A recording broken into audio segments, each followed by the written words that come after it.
Bonjour mes bien-aimés frères et sœurs. Que la grâce et la miséricorde de Dieu notre Père et celle de Jésus-Christ, notre merveilleux Seigneur, soit sur vous. Mes bien-aimés, je suis encore dans le bois ce matin et comme d'habitude, je profite de ce moment-là pour pouvoir faire une autre leçon. Et je me sens tellement privilégié. J'aime tellement ça, la quiétude du bois. C'est inspirant. Et il n'y a pas meilleur moment que celui-ci pour se laisser pénétrer par la parole de Dieu, se laisser inspirer par l'Esprit de Dieu. Alors, la leçon de ce matin va porter sur le sujet de la grâce. Beaucoup de gens ne savent pas et beaucoup de gens ne se rendent même pas compte que notre Seigneur Jésus-Christ, notre Seigneur Jésus-Christ nous montre comment fonctionne la grâce. Oui, parce que parfois nous lisons les Saintes Écritures et nous ne nous arrêtons pas sur certains détails. Bon, parfois nous ne sommes juste pas inspirés par l'Esprit de Dieu parce qu'on veut comprendre avec notre intelligence au lieu de laisser l'Esprit nous guider. Mais ceux qui laissent l'Esprit leur guider comprennent certaines subtilités que d'autres personnes ne comprennent pas. Alors, combien de personnes savent-ils que Jésus-Christ notre Seigneur nous montre exactement comment fonctionne la grâce? Bon, il y a un avion qui passe au-dessus de moi et puis c'est son bruit là. Donc, je disais que notre Seigneur Jésus-Christ, l'aéroport n'est pas très loin d'ici. Alors, je disais donc que notre Seigneur Jésus-Christ nous explique très bien, ou bien nous montre très bien comment fonctionne la grâce. La grâce n'est pas, cette chose que certaines personnes pensent qui est la permission de faire tout ce qu'on veut. Une fois qu'on l'a reçu, non, la grâce n'est pas cela. Jésus-Christ nous montre comment fonctionne la grâce. Et nous allons, avec deux exemples, nous allons, par deux exemples de la parole, comprendre ce que beaucoup d'autres ne comprennent pas. Le premier exemple va être tiré de l'évangile de Jean. C'est l'histoire de la femme adultère. En fait, nous savons tous que dans la loi de Moïse, dans les lois que Dieu avait données à Moïse, l'adultère était condamné. Et puis, quand on commettait un adultère, on devait être lapidé. Puis, pendant que notre Seigneur Jésus-Christ était sur la terre, les pharisiens et les autres qui essayaient de le piéger sont venus un jour avec cette histoire d'une femme qu'on avait pris en délit d'adultère et ils voulaient la lapider. Ils arrivent, ils trouvent notre Seigneur Jésus-Christ et puis ils lui disent « Maître, nous avons trouvé cette femme en plein délit d'adultère. La loi de Moïse nous dit que une telle personne doit être lapidée à mort. Et toi, qu'est-ce que tu dis ?» Alors il faisait cela pour voir qu'est-ce qu'il allait dire ou qu'est-ce qu'il allait faire pour trouver des motifs de le condamner. Alors, notre Seigneur Jésus-Christ, il était là il traçait, quand il a vu ces personnes, il s'est couvé et puis il traçait des signes sur le sol, dans le sable ou bien sur la poussière ou je sais pas trop. Il traçait des signes. Après, un moment, il lève la tête, il les regarde et puis il dit que celui qui d'entre vous n'a jamais péché, qu'il soit le premier à lancer la pierre à cette femme. Et puis ensuite, il se recouvre et il continue à tracer sur le sol. Et là, ce que la parole nous dit, c'est que tous, ils s'en sont allés, en commençant par les plus vieux. Pourquoi pas les plus vieux? Parce que plus on est vieux, plus, en commençant par les plus âgés, parce que plus on est âgé, plus on a commis de péchés, plus notre conscience nous rappelle tous ces péchés que pendant notre cheminement sur la terre, nous avons engrangés. Donc, commençant par les plus âgés jusqu'aux plus jeunes, chacun a jeté sa pierre et puis s'en est allé. Et beaucoup de gens s'arrêtent à ce niveau-là. Pour eux, l'histoire s'arrête là. Mais qu'est-ce qui se passe après? Jésus-Christ, il lève la tête, il se rend compte que tout le monde est parti, il n'y avait que la femme, et il pose à la question, et il pose à la femme cette question. Femme, où sont-ils? Personne ne t'a-t-il condamné?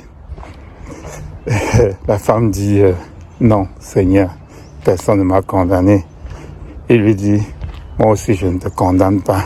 Mais, voici ce qui est le plus important. Moi aussi je ne te condamne pas, mais va et ne pêche plus. Beaucoup de gens ignorent cette partie-là. Il dit, va et ne pêche plus. Donc, la grâce ici s'exerce dans le fait que Jésus-Christ, bien que cette femme était condamnée, il lui dit, écoute, oui, tu as fait quelque chose qui est mauvais, mais je comprends,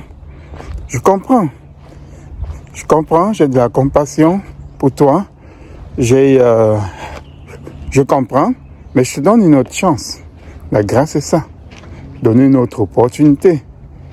Et ensuite, il continue en disant, va et ne pêche plus.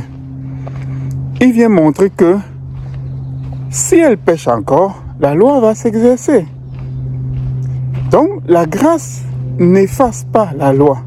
La loi dit que si on pêche, on est condamné. Voilà pourquoi Jésus-Christ lui dit, va et ne pêche plus. Parce que si tu pêches encore, ben, tu vas être condamné par la loi. Cette grâce qu'il lui a fait à ce moment-là, est-ce que si cette femme-là commettait l'adultère une seconde fois, est-ce qu'elle aurait eu encore cette grâce? Certaines personnes vont se dire, oui, on peut gracier une fois, on peut gracier deux fois, on peut gracier. Mais c'est la seconde histoire que nous allons raconter qui va nous éclairer sur le questionnement que je viens de poser. Cette deuxième histoire, c'est toujours dans l'évangile de Jean. Jésus-Christ se retrouve devant un homme qui était malade depuis près de 38 ans. Il était au bord de de cette piscine-là. Je pense que c'est la piscine de Siloé. Et puis, dans cette piscine-là, ce qui se passait, c'est que... et puis, au bord de cette piscine-là, ce qui se passait, c'est qu'il y avait plein de malades qui étaient là. Et puis, qui attendaient. Parce qu'il y avait un phénomène miraculeux qui se déroulait. C'est que des fois, un ange venait et il remuait l'eau. Et la première personne qui entrait dans l'eau, qui se plongeait dans l'eau, cette personne a été guérie de toutes ses maladies. Alors cet homme-là était là depuis près de 38 ans et il attendait son tour. Mais comme il n'avait personne, comme il était, comme il était impotent, il me semble c'est le mot, ou indigent en tout cas, il n'était pas capable de se mouver facilement. Il était impotent, je pense que c'est ça le mot. Alors, il n'y avait personne qui l'aide à se plonger dans l'eau une fois que l'eau se mettait à remuer. Et ensuite, pardon, il fait encore froid ici. Et ensuite, quand il réussissait finalement à entrer dans l'eau, d'autres personnes étaient déjà là. Et puis, comme j'ai dit un peu plus haut, c'était les premières personnes qui se plongeaient dans l'eau qui étaient guéries. Alors Jésus-Christ le retrouve là. Et voyant qu'il était là depuis longtemps, Jésus-Christ lui dit, « Est-ce que tu veux être guéri ?» L'homme le regarde. Moi, ça me fait toujours rire. Ça me fait toujours rire, cette partie-là. Quand je lis ce passage-là, ça me fait toujours sourire parce que dans ma tête, il y a une réflexion. Je me dis, mais Seigneur, tu vois bien qu'il veut guérir. Cet homme-là, il est malade là depuis longtemps. Pourquoi tu lui poses cette question? Hein? Veux-tu être guéri? Bien sûr qu'il veut être guéri, c'est pour ça qu'il est là. En fait, ça me fait toujours rire, ce passage-là quand je le lis. Alors Jésus-Christ se demande, bon, Jésus-Christ a des raisons aussi, c'est pour voir aussi, parce que quand on prend du recul, Jésus-Christ veut aussi voir s'il a la foi pour guérir. Donc Jésus-Christ lui demande, veux-tu guérir? Alors l'homme dit, oui, bien sûr, je veux guérir. Mais quand l'eau se met à se remuer, vu que je n'ai personne pour m'amener jusque dans l'eau, et le temps que j'y arrive, les autres sont déjà là, entrés. Alors Jésus-Christ le regarde et puis lui dit, lève-toi droit devant la suite tes pieds et puis marche. C'est ainsi qu'il est guéri. Alors quand cet homme est guéri, il s'en va se présenter aux pharisiens. Et puis les pharisiens lui disent, c'est un jour de sabbat. Tu n'as pas le droit de prendre ta natte et puis marcher. De marcher. Oh, ce pharisien. Il y a un jour pour guérir. Oh là là. En tout cas, donc, l'homme les regarde et puis il leur dit, la personne qui m'a guéri m'a dit, lève-toi, prends ta natte et marche. Et les pharisiens lui demandent, qui est cette personne? Ah, c'est là où l'homme se rend même compte que il n'avait même pas demandé qui était Christ, qui était la personne qui l'a guéri, qui était, parce que Christ avait disparu après. Vous voyez, toutes ces choses-là où les gens font des miracles aujourd'hui, ils disent qu'ils ressemblent à Christ, qu'ils font comme Christ, ils sont des disciples de Christ. Quand ils font des miracles, ils prennent des tambours devant eux, ils prennent des micros, ils prennent des caméras de télévision et puis tout, pour raconter aux gens comment ils ont fait un miracle. Et ils disent ressembler à Christ. Christ a fait ce miracle-là. Il a disparu. L'homme ne savait même pas. Il a disparu complètement. Il est parti. Parce que ce n'était pas sa gloire qu'il cherchait. Toutes ces personnes qui font des miracles aujourd'hui et qui après tambour battant racontent comment ils font des miracles, est-ce qu'ils sont de Christ? À qui est-ce qu'ils ressemblent? Donc maintenant, voilà, on demande à l'homme, les pharisiens demandent à l'homme, mais qui est cet homme qui t'a guéri? Il ne sait même pas. Et puis, quelques temps plus tard, Jésus-Christ le rencontre au temple, à l'entrée du temple. Et Jésus-Christ lui dit, tu es guéri maintenant. Écoutez, c'est sur un ton de blâme, ok? Parce que cette guérison que Jésus-Christ lui a faite, c'était ça la grâce. Nous savions que en Israël, les enfants de Dieu, quand Dieu parle à Moïse et qu'il lui donne ses lois, les lois, il lui dit ceci. si vous marchez selon ces lois, il n'y aura pas de malades, il n'y aura pas d'indigents, il n'y aura pas d'impotents, il n'y aura pas... Non, vos femmes ne vont pas avorter. Il n'y aura pas tous ces mots-là. Mais parce qu'ils n'ont pas toujours marché selon les lois de Dieu, c'est à ce moment qu'ils ont commencé à être malades. Donc cet homme-là, s'il était malade depuis près de 38 ans, c'est parce qu'il avait péché. Ou bien c'est parce que ses parents avaient péché. Alors, quand Jésus-Christ le rencontre, il lui dit, tu es guéri maintenant. N'est-ce pas, te voilà qui est guéri maintenant? Alors, arrête de pécher avant qu'il ne t'arrive quelque chose de plus grave. Vous comprenez? Donc, quand Jésus a guéri cet homme qui était condamné, parce que malade comme il était condamné. Jésus-Christ l'a guéri. C'était la grâce. C'est par la grâce parce qu'il ne méritait pas. C'est par la grâce que Jésus-Christ l'a guéri. Mais après, quand Jésus-Christ le retrouve, il lui dit, te voilà guéri maintenant. Sur un ton d'un blâme, te voilà guéri maintenant.